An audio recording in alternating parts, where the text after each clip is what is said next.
There's this sign that hangs on my kitchen wall with Joshua 1:9 on it.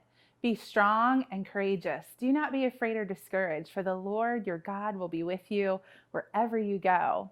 When I look at this sign, my eyes tend to only look at the end of the verse. The Lord will be with you wherever you go. Oftentimes, I overlook the first part. Be strong and courageous. I don't know about you, but I don't often think of myself as courageous. When I think about the word courage, I think about David fighting Goliath or Daniel choosing to go in a den of lions instead of praying to King Darius. But when I look at the definition of the word courage, the ability to do something that frightens one, or strength in the face of pain or grief, I realize I need courage each day. It took courage for me to get on this camera and talk with you. It takes courage for me to continue on in the midst of an uncertain time. You know, God gave Joshua this verse when the Israelites were facing an uncertain time. Joshua and his generation had grown up watching their parents wander around in the wilderness, never entering the promised land. Their great leader Moses had passed away, and Joshua was given the task to do what the generation before him could not: lead the Israelites into the promised land, the land flowing with milk and honey. This was uncharted territory for the Israelites, kind of like the time we're living in now. I need to share with you that this sign on my kitchen wall misses a key part of the verse. In Joshua 1:1, we read that God is talking to Joshua, kind of like they were having a conversation. When we get to the beginning of verse 9, God says to Joshua, have I not commanded you?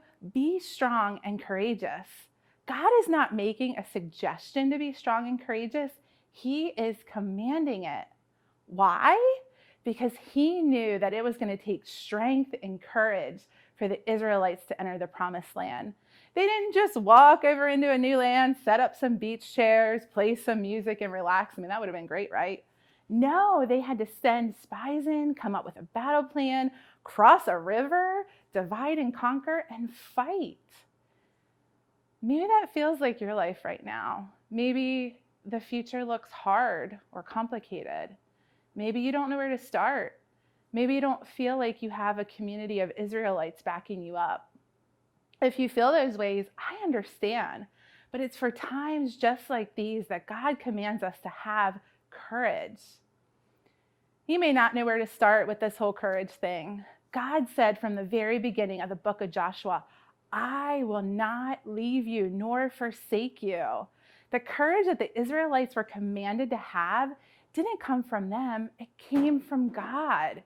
It came from knowing his promises are true and that he would always be with them wherever they went. That is where your courage should come from too. In this uncertain time, please know that God will never leave you nor forsake you. Courage says, even though I'm afraid, I'm going to trust you, God. If you continue reading about this journey into the promised land, you'll see that it didn't always go right. There were times when the Israelites messed up, and that's going to happen to us too.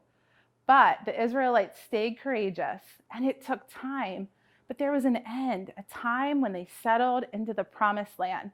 Listen to Joshua 21:43-45.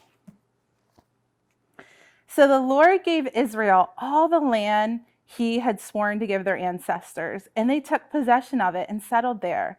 The Lord gave them rest on every side, just as he had sworn to their ancestors. Not one of their enemies withstood them. The Lord gave all their enemies into their hands. Not one of all the Lord's good promises to Israel failed. Every one was fulfilled. One day, there will be an end to this season. And just like the Israelites had, there's going to be some challenges along the way. I know this season can be tough. Every time we turn around, there's a change. Things we treasure are getting canceled. We can't gather with friends. We don't know what the next 6 months or beyond will look like for us. But if we have courage and we seek God in all we do, we can continue to press on.